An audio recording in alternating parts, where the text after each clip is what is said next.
internet de Kër Ndanane TV asalaamaaleykum am mbégte loolu tey dalal fi nga xamante ni mooy docteur Diabaté si suñu rubrique santé donc di am mbégte loolu nag di nuyu ñëpp képp koo xamante ni yaa ngi safoo Kër Ndanane TV la chaîne de l'élégance maa ngi lay nuyu di la ziar bu baax a baax di dalal docteur damay daal di bàyyi docteur mu daal di nuyu internet yi ñuy seetaan ñu dellu si docteur maa ngi lay nuyu.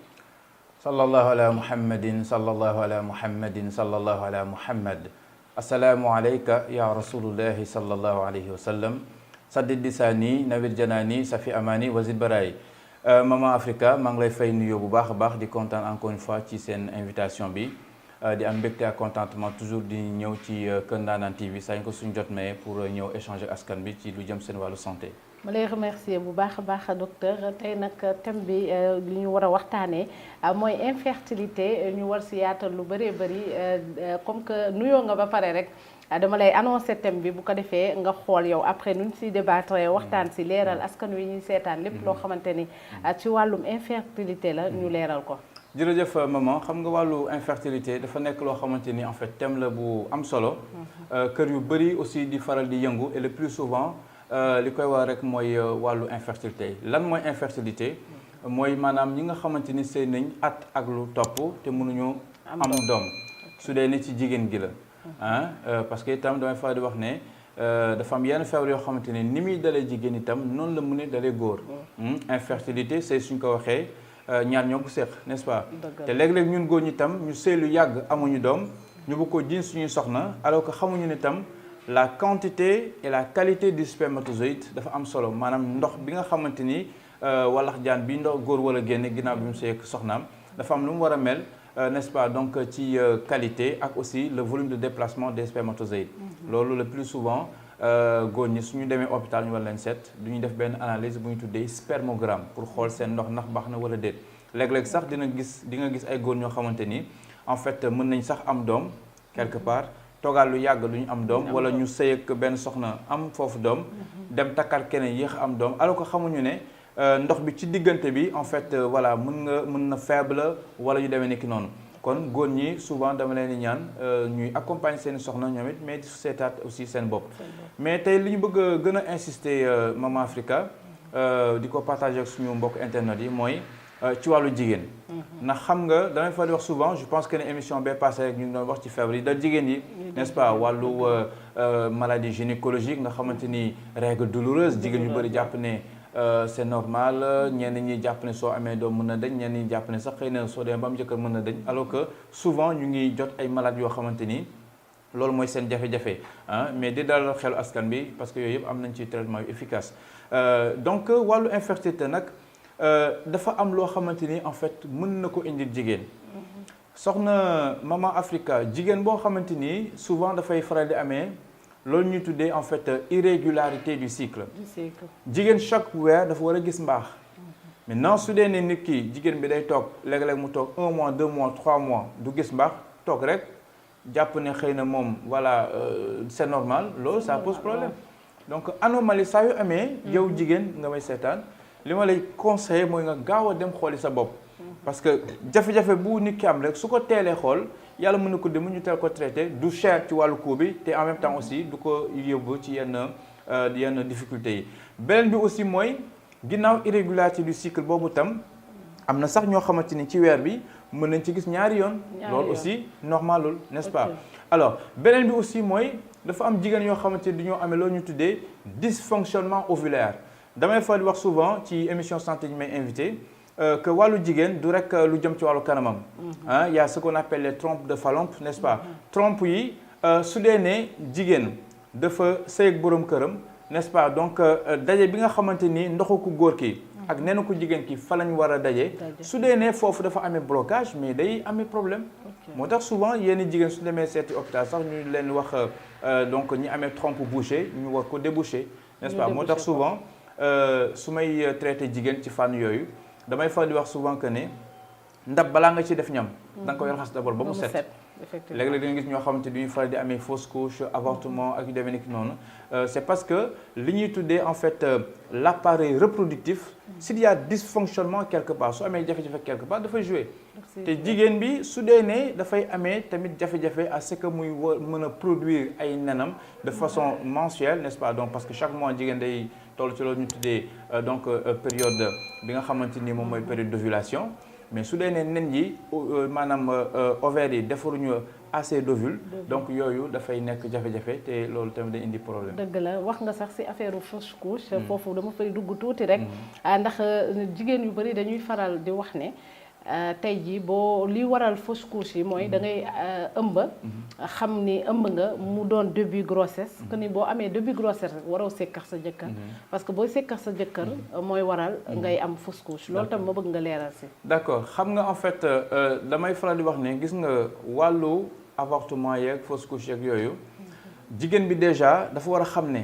début de grossesse loolu la ñu tuddee grossesse à risque c'est-à-dire que su jigéen bi yégee na ëmb na ba 3 mois su mënee def très très attention ci boppam mais aussi entourage bi tam jàppale ko ci wàllu sax ginnaaw nga wàllu sëy bi ci wàllu liggéey bi ci wàllu stress ci wàllu donc amee yenn naqar yooyu yëpp dafay jouer te xam nga famille sénégalaise dafa nekk famille bu yaatu donc ñu ngi ñaan entourage yu jigéen bi en tout cas ñuy jàppale jigéen ñi sëy aussi dina nekk lu am solo mais Mama Africa gis nga jigéen su tollee ci début de grossesse mën na sax di sëy ak borom këram mais foofa su dee ne mën na sëy bi maanaam mën na bañ a jegewoo maanaam su doonee day sëy ci semaine bi muy sëy peut-être ñaari yoon dans la semaine mën na def benn yoon muy benn ñaara bi itam borom këram na xam ne pénétration bi warul dem ba yegg ba sës loolu itam ngeen baal ma gënul ci parce que dafa am ay jigéen yoo xamante ni en fait seen buritu njurukaay mën na oyof su ko defee loolu aussi benn mën na indi benn jafe-jafe beneen mbir bi mooy tey ji par exemple ñi nga xamante souvent ñu ngi faral di amee fausse couche nañ xam ne itam souvent su dee ni nit ki dafay faral ëmb bu ndaw ba pare di faral di yëkkati lu diis loolu tamit da koy mën na ko sonal n'est-ce pas maintenant am na aussi d'autres facteurs il y a ce qu'on appelle donc l'endométriose n'est-ce pas dafa nekk feebar bu doy waar boo xamante ni boroom xam-xam yu mag yi ci wàllu santé ba tey jii ñu ngi ciy gëstu ndax dafa nekk loo xamante ni sonal na ñu bëree bëri donc yooyu yëpp mën na tax ba léeg-léeg jigéen bi di amee jafe-jafe ba tax na ci wàllu sëy bi li may conseil jigéen ñi mooy à partir de suñ duggee seen weer ay 8 mois par exemple donc voilà jege seen période n'est-ce pas bi ñu war a accoucher foofa mën nañ di sëy bu baax a baax parce que da leen di dimbali amoon naa benn patiente Mama Africa boo xamante ni docteur ñëwaatal foofu maanaam su demee ba nekk à terme daal. à terme parce que xam nga bu demee ba nekk à terme déjà biir bi dafay tollu foo xamante ni noonu jëkkër nan la mën a sëy ak jabaram si anam yooyu. foofu nag il est conseillé sa jëkkër di la jege ngeen di sëy lu bëri xam nga lu tax. foofu da lay dimbali sa kanam mën a ubbeeku. et que yàlla mën na la dimbali donc sooy accoucher donc nga accoucher à voix basse donc normale. amoon naa benn patient boo xamante ni Mama Africa en fait. bi ñu ko waxee ne ko yow de da nga xat donc soo moytuwul mën nañu defal césarienne information boobu rek traumatisé ko bi mu ñëwee en consultation ma ne ko madame il faut juste comprendre une chose bi ñu la doon wax lii certainement c'est parce que sa borom kër daf la sori woon actuellement sa borom kër ñëw na loolu nga ma wax mu ne ma waaw ma ne ko léegi nag bu ko may jàpp même su sonnee sax nekk leen ci parce que loolu da koy dimbali da koy dimbali non en fait du question métti c'est-à-dire que technique la aussi du dëgg doo maanaam doo yéeg ci sa kaw soxna n'est-ce pas il y a plusieurs dafa am ay positions yoo xamante ni peut-être suñu ñëwaatee ci beneen émission ci wàllu sexologie parce que itam wàllu sëy il faut que ñu koy leeral nit ñi lépp nag ñu wardu wax ji ba nit ñi mën ko dégg wante dafa nekk loo xamante mën nañu ko jàngale jigéen daal su tollee ci phase boobu di seeg borom këram dina ko dimbali ba ay cëram ubbeeku bu baax a baax ba pare docteur sànq ñëw nga si lu point bu sensible ndax nee nga nit mën nga sëy ak sa jëkkër bu dee par 2 fois par semaine loolu tam bëriwul nga foog ni temps normal bi jëkkër wala jege jëkkëram jabaram autant pour moi ndax nit war na sëy ak jëkkëram lu mat 3 fois par semaine wala ay 4 fois yooyu ëppul waaw en fait wàllu sëy bi moom waxtaan la ba juboo rek waxtaan la ba juboo kañ ngeen koy def fu ngeen koy defee nu ngeen koy defee waxtaan la ba juboo damay fa di wax ne wàllu sëy communication compréhension ak confiance moo ko lal lu dëgg su dee ne gis nga ne peut-être sa soxna peut-être dafay liggéey telle heure ba telle heure dafay faral di sonn et cetera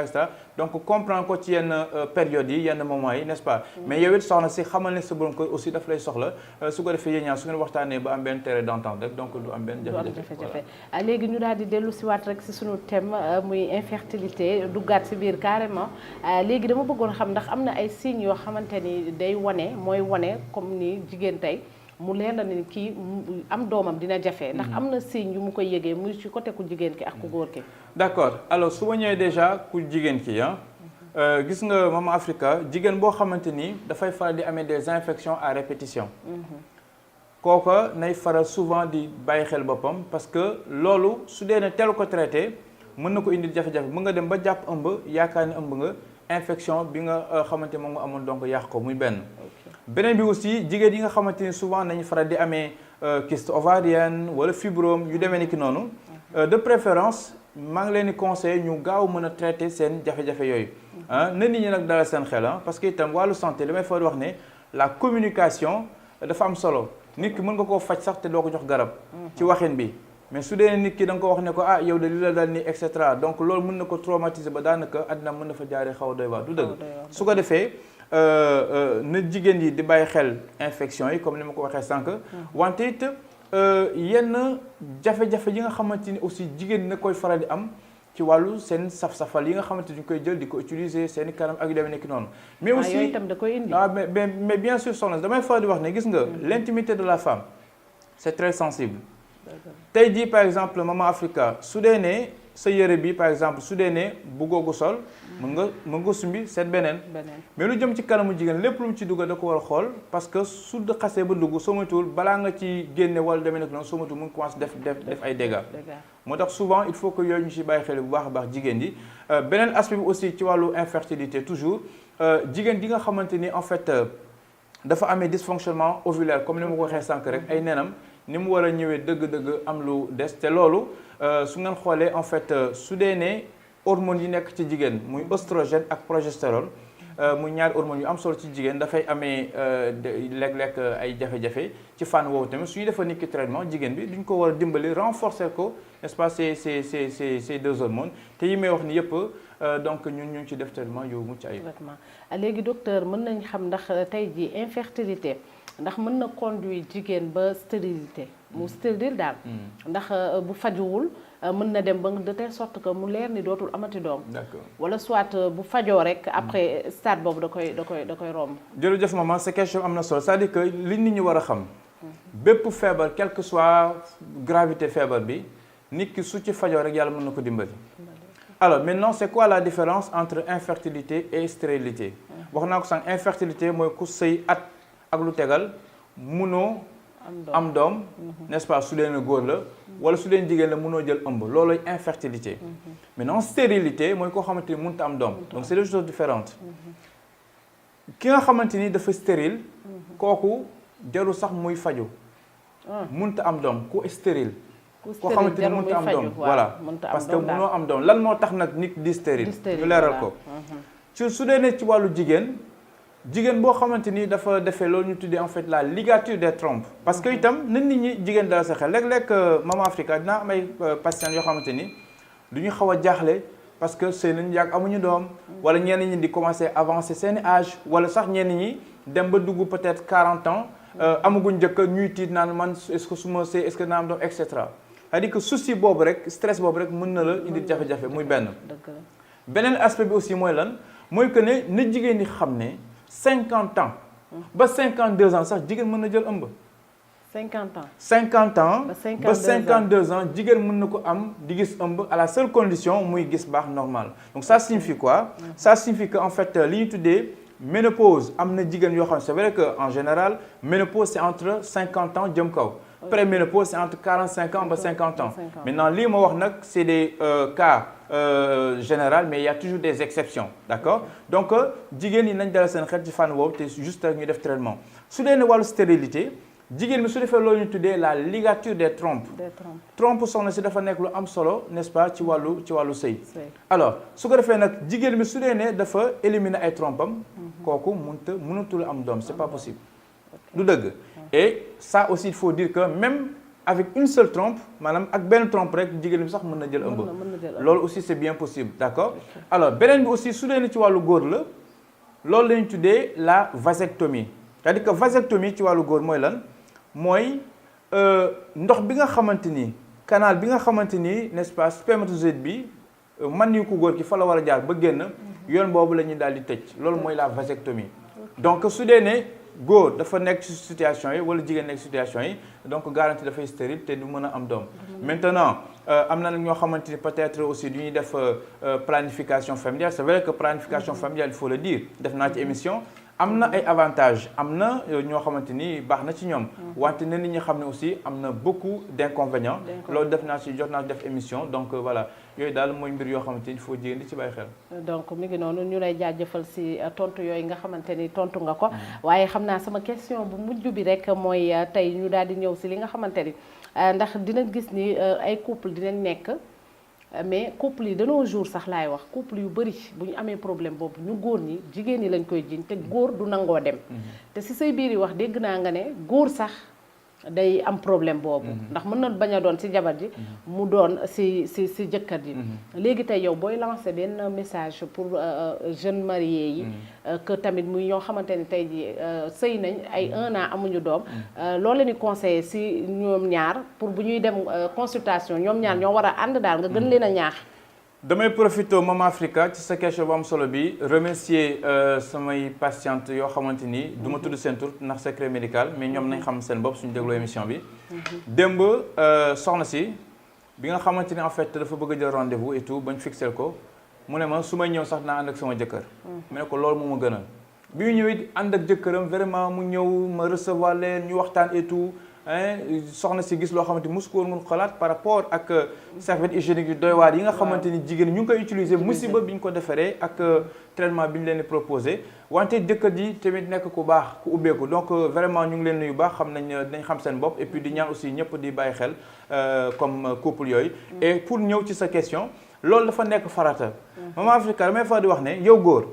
même su dee ne dem nga xooli hôpital ñu ne la amoo benn problème. dafay jaadu dafay nekk lu normal loo xamante ni c'est naturel mais sa jabar nga accompagner ko loolu dafa bokk ci jonge góor. ci jonge góor damay fa di wax ne wàllu sëy bi du rek joxe dépense wala kii non ñun góor du ñoo war a assister suñu soxna di leen dalal loolu psychologiquement dafa am lu muy def n'est-ce pas. beneen aspect bi aussi mooy góor il faut mu xam ne ndox bi góor di génne spermatozoïde dafa am nu mu war a mel c'est-à-dire que dafa war a concentrer dans un premier temps. su ma waxee concentré comme meew weex en même temps ba pare itam maanaam mu nekk lu dang donc mooy concentré bi n'est-ce pas. alors léeg-léeg nag di nga gis góor ñoo xamante ni suñu seeg seen soxna ba pare automatiquement da nga gis ndox bi daal di tuuru spermatozoïde bi tuuru génn ci kanamu jigéen ko loolu ça pose problème. muy beneen cas bi aussi mooy di nga gis ay góor ñoo xamante ni maanaam suñu seeyee ba pare suñu paree ndox bi ci boppam soo ko laalee nii. du coller alors que dafa war a coller. ok donc juste pour wax ne ñun góor ñi il faut ñu am une prise de conscience xam ne sëy ñaar ko sekk di jàppale suñu soxna di leen accompagner même s'il faut le dire jigéen par rapport ak li nga xamante ni moom mooy l'appareil reproductif les trompes de Fallope les ovaires l'endomètre n'est-ce pas donc l'utérus le col de l'utérus et la vulve yooyu yëpp dafa nekk loo xamante ni fenn fu ci amee jafe-jafe rek mën na indil jigéen jafe-jafe mais quand même ñaar ñëpp ñoo war a faju soxna Mama Africa. donc ma lay jaajëfal bu baax a baax di la remercier ci invitation bi donc docteur damay daal di bàyyi rek nga wax sa dernier mot daal di tàggatoo internautes yi gën a yaatal expliquer leen aussi plateau bi ñuy waajal spécial bu ko defee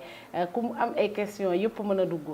jërëjëf Mama Africa xanaa di am mbégte toujours rek ak contentement ci waa Kër Ndanane TV parce que li ma gën a neex ñoom c'est une équipe jeune macha allah donc ñuy nuyu bu baax a baax suñu mbokk yu baax yi caméraman ak réalisateurs yi. mais di wax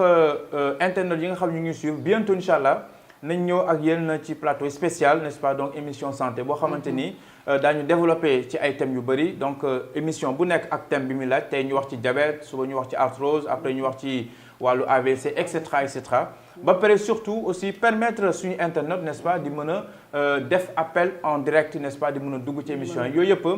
ñu ngi ciy liggéey te bientôt incha allah di ngeen ci gis lu bees ñoo ngi leen sant leen gërëm Mama Africa jërëjëf. ma lay remercier bu baax a baax amoon mbégte loolu ak contentement ànd ak docteur Diabaté durant li nga xamante ni mooy émission santé bi ñu doon def may remercier aussi caméraman yi nee naa lépp lu baax rek ñoom la di remercier aussi internautes yi di leen wax à très bientôt et merci de nous avoir suivis.